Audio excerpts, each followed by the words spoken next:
gonna be great. All right. Good morning, everybody. Hello. As you can see, our cast is looking a bit different today. Unfortunately, we took a unanimous vote to kick Miilhan off the team. No, I'm kidding. Miilhan, he's on a flight right now. So Iris Vojtovich, will be your host today. And in the media room right now, we have Ricky DeSena coming from the DR. And we have a guest today coming all the way across the Atlantic from Europe, Switzerland. We have Gael, who is a leader for YSP, the YSP chapter in Switzerland.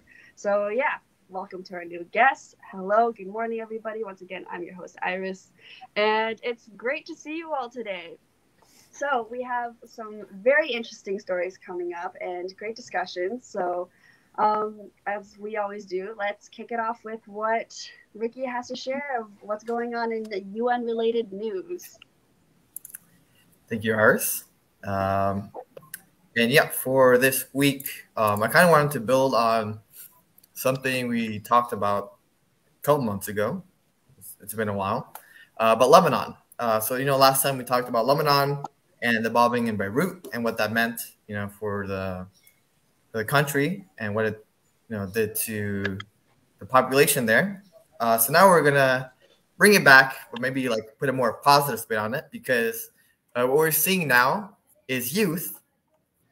Also, happy International Youth Day for those of you who are celebrating. The youth in Lebanon are taking the initiative to build back Beirut brick by brick. And so right now we're seeing in Lebanon a lot of organizations such as Cash for Work that are helping youth by training them. So they're providing training for youth. But in tandem with that, they're also giving youth the opportunity to help build back their communities. So what we're seeing now is young people, anywhere from the ages of 14 to 20, 21, going out to different areas of Beirut that were affected by the bomb, and either helping with like minor repairs or helping, just taking note of like, what issues they're having. But what's really like been most meaningful for the people there is they're actually like helping connect water to buildings that before had been destroyed but then rebuilt. So a lot of these buildings that were destroyed during the bomb, they're rebuilt, but now they're having issues with like the sewer systems, getting water to be brought over to their buildings. So yeah, I just think it's what's going on in Lebanon is really cool because it's providing a kind of like framework for what involving youth in peace building can look like, right? So there's a lot of talk about having youth being engaged in a meaningful way, and how tokenism is like really affecting youth in a really bad way.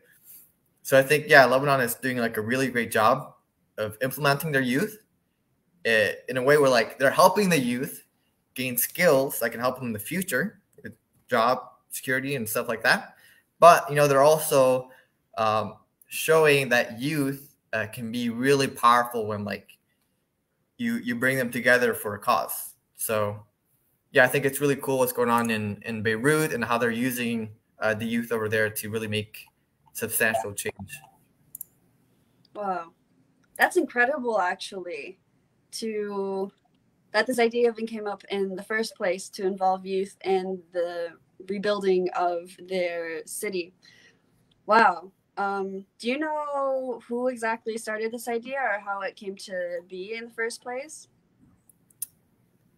I believe it was a UNICEF project. Oh, okay. That started it. Mm-hmm. And the article says it was a UNICEF project that kind of started it, but then after that, it was other organizations that came in and like supported the initiative. That's really great. I mean, yeah, I think it shouldn't take a bomb to get youth to rally together to show up for their community. But it's still great that there are so many young people responding to this. And like you said, impacting, like creating a pretty large impact. It's not just doing some like street cleanups and collecting some bricks or debris from the road. It's like writing everything down, letting the government know what are the most severe issues going on, and really contributing to what you said, this framework for a better, more interconnected society in the future. And to think about the impact that this is going to have on these kids' lives in the future, to have this sort of this spirit of service living through them and such a strong experience backing that feeling up, it gives me a lot of hope, I think, for this nation. That's really great. I don't know if you have any thoughts, Gael, that you want to share, any reactions to the article. You're good. All right.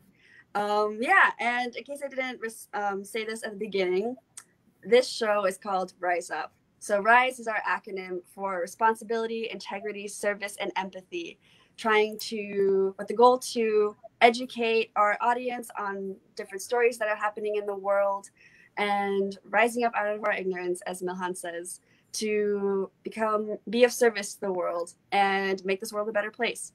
So thank you so much for sharing that story, Ricky. Hopefully we'll have more updates in the future on it. And let's see where this goes. I'm honestly interested to see how this affects them decades from now and how many more projects or how many more nations will be inspired by this framework. On that note, here is my segment coming to you with our good news. So the two stories I have for you today are both about two little boys changing the lives of their community members. So the first one I'm telling you today is from Texas. A boy named Orion Jean, who is a young man of 10 years old, is sharing the gift of reading with hundreds of thousands of kids. So basically, what happened was in 2020, Jean won a student kindness contest where he displayed his own campaign of compassion.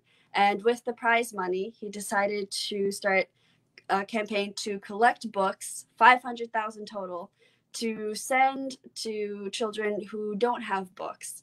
So whether that's different school communities that are lacking books in their libraries, or kids at home that don't have enough books to read at home, he really wants to share this gift of literacy and his passion for reading with these kids to give them a chance to, work with their imagination, learn how to read, and be excited about reading and literature and what possibilities those open up for other kids' lives in the future. And so, yes, everyone is really inspired by his story. He has collected 120,000 books so far and hopes to reach his goal of 500,000 by the end of the month. So, head over to his name, look him up online, and donate to his cause. If you have any books that you're not reading at home, any old books that you have, children's books or adolescent books, whatever it may be, if you have even dictionaries, encyclopedias, send them over to him because he would be more than happy to have those and distribute those to other kids in need. So then that brings me into my second story about the unlikely friendship between a toddler and a 99-year-old. Now, I can't stress this enough. No one can stress this enough. The pandemic has been hard. It's been tough on everyone, and it has been almost traumatic for a lot of people. But from the pandemic, this friendship could begin. So the friendship is between a 2-year-old boy, Benjamin Olson, and a 99-year-old woman named Mary O'Neill. And they were next door neighbors in Minnesota, but they had never actually talked to each other, interacted with each other before the pandemic. But because of the pandemic, no one can go outside, and Mary O'Neill, being a widow living by herself, she was quite lonely. So eventually she started interacting with Benjamin next door, and Benjamin started reciprocating. And eventually Benjamin would go over to her house every day and hang out with her and just chat or play games, and she dug up some old toys from her basement to give to him that he's really thrilled with.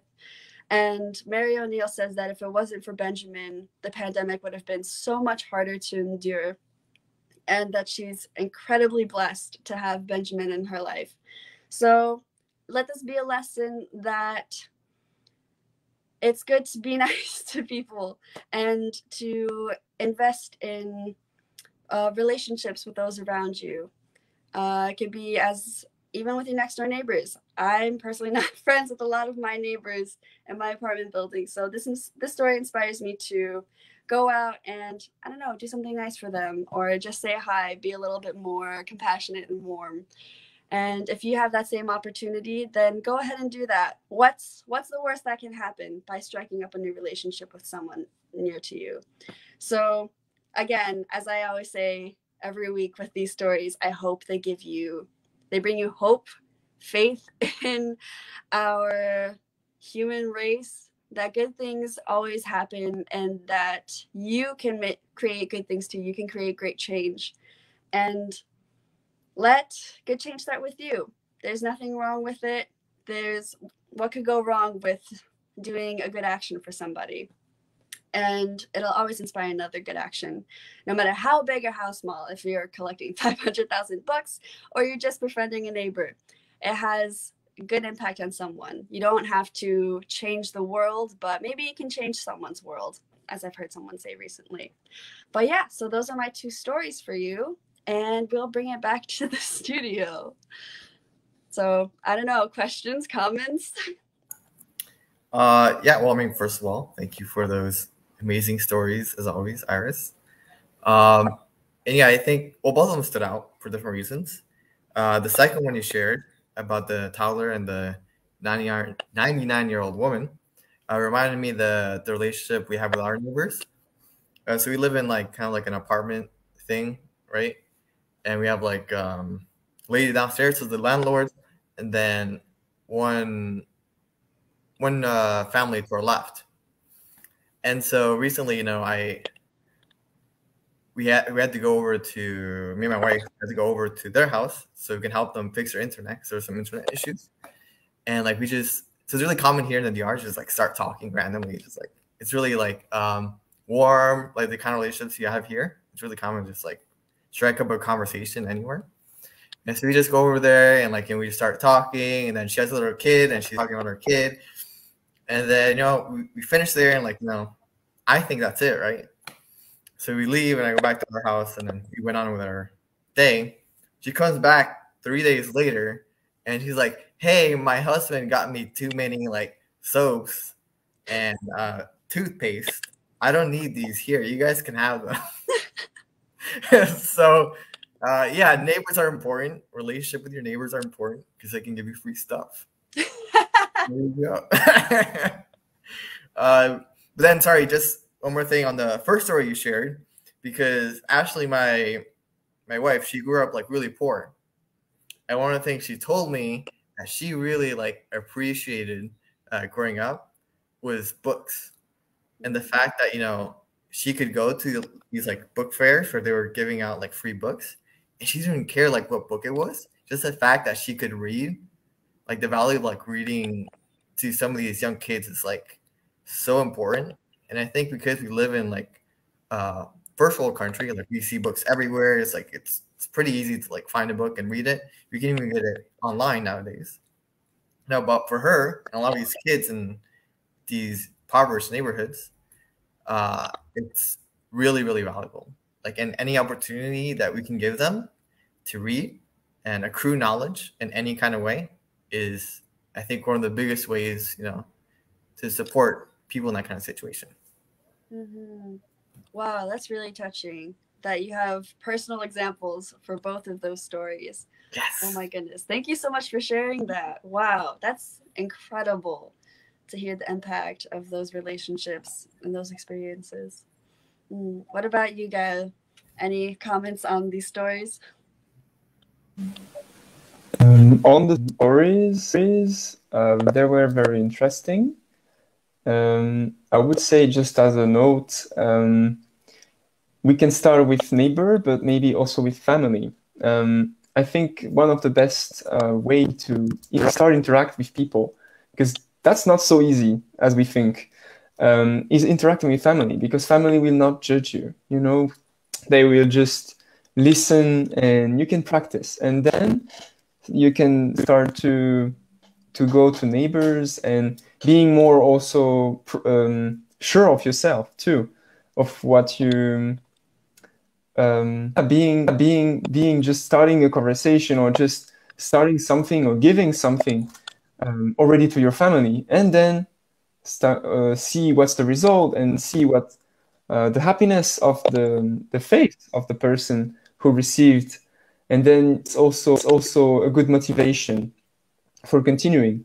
So yeah, just as a note, maybe starting with little things and then going into bigger things. Because for me, for my example, going to my neighbors and trying to give them books or all this example you give is not so easy here, because here in Switzerland there is this comfort, quite of comfort, and people just they don't they are very respectful, but they don't care too much. So trying to go to them, I think, requires practice in family already, and then you can go to the neighbors or people around, going to friends.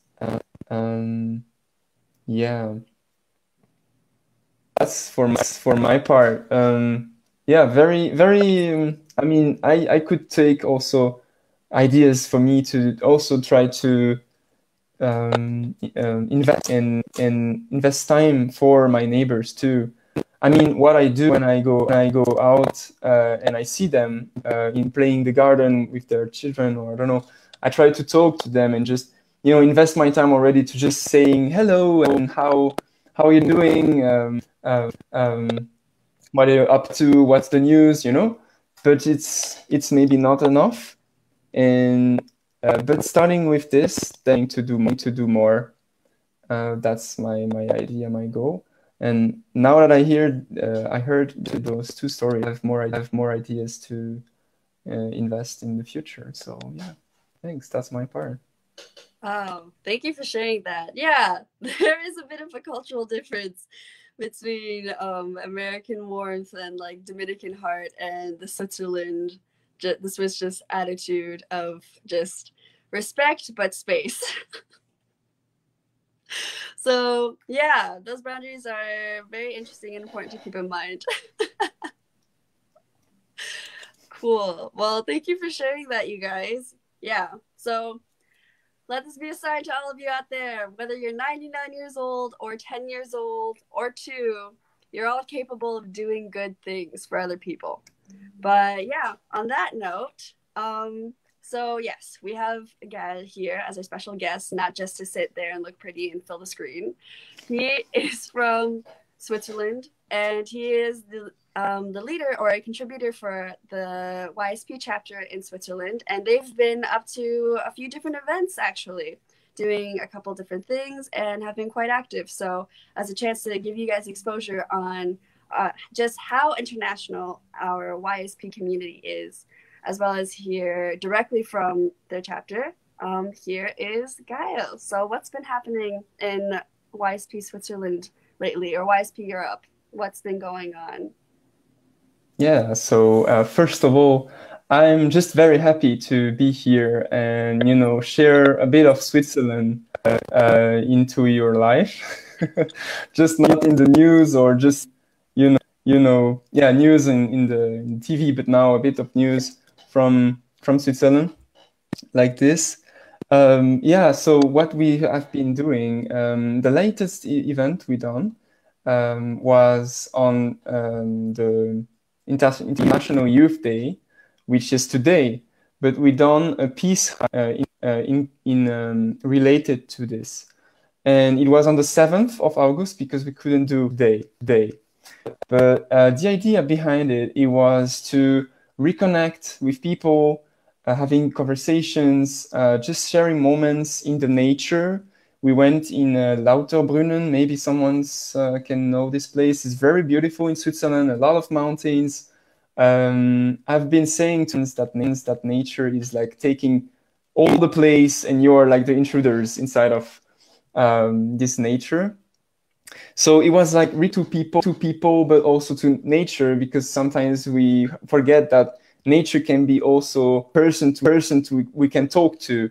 Maybe not, hello, how it's going, because this is weird, but we can we can connect by another way, by heart, and by just being there and watching and observing how nature is so beautiful. And I think that's a way to connect to her, and to I think being thankful and grateful for it to be always giving us all what we need, food and everything. Even in the poorest region, there is still nature is still there, and giving.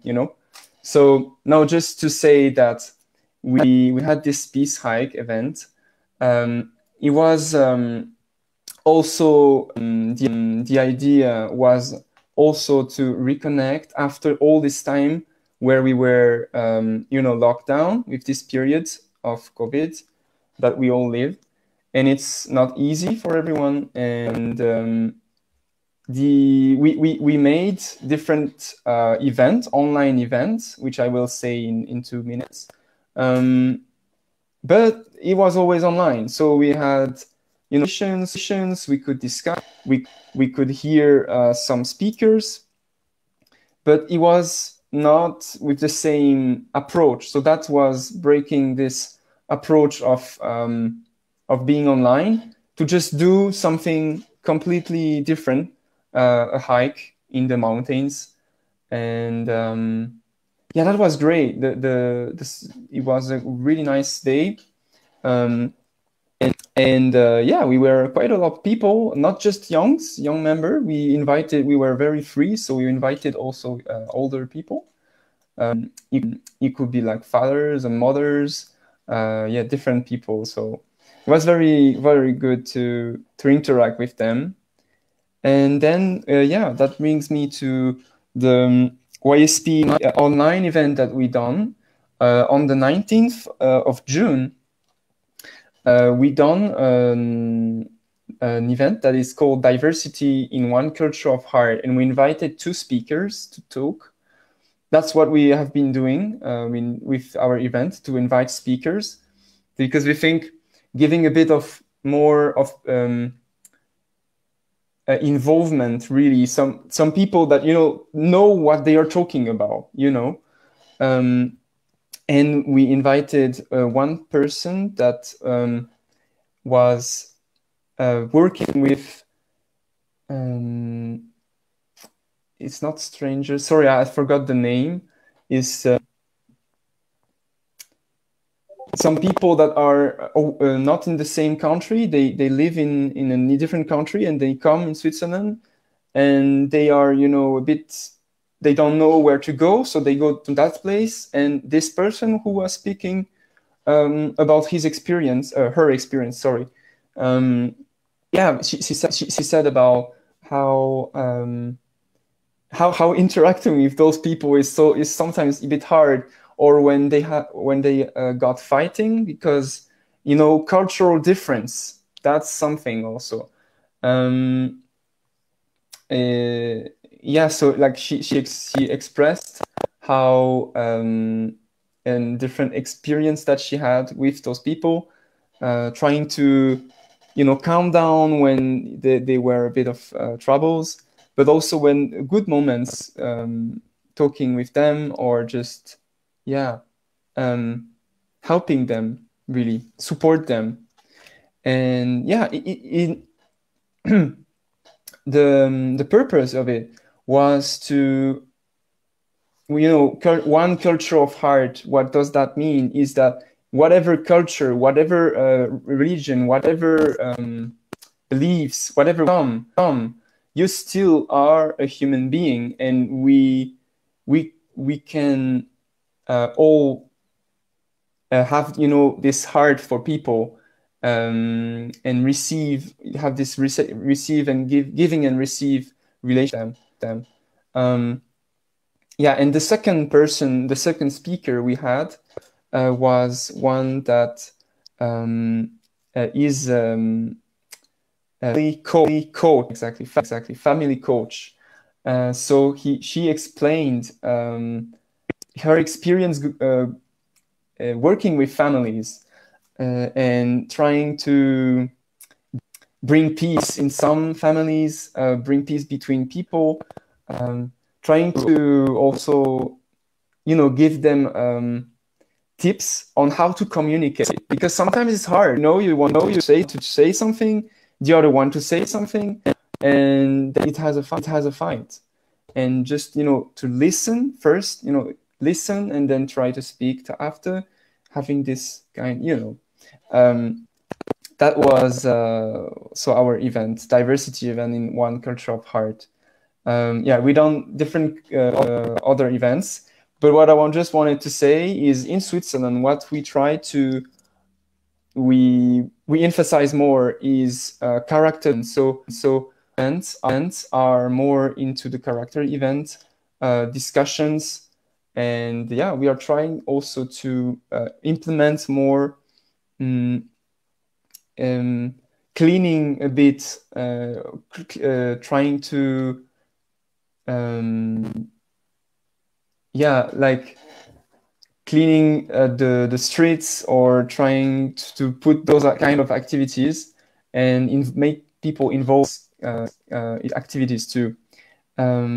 We are thinking of this. Every month we gather with the committee, and we plan activities like that. And yeah, that's kind of it. I said what I was what I thought to say. So thank you for your attention, and yeah, thank you very much for your attention. Really was a pleasure. Wow, thank you so much for sharing all of those events and experiences. I think, yeah, coming from America, from the States, we definitely need to have more discussions like the one that you were having with One Culture of Heart, and bringing different people from different backgrounds to, yeah, have this discussion on diversity. What is that really like? And how to get people to begin thinking about how they can overcome their prejudices with other people. Especially seeing how diverse America is, but how diverse our conflicts are because of that.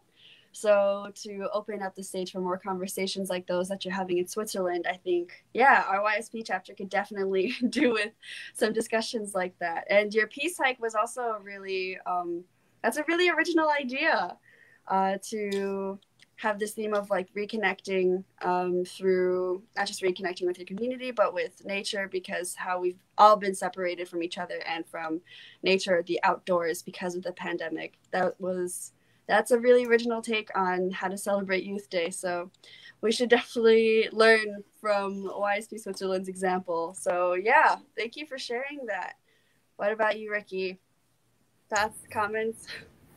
Yeah, no, I really appreciate you sharing what you guys are doing in Switzerland.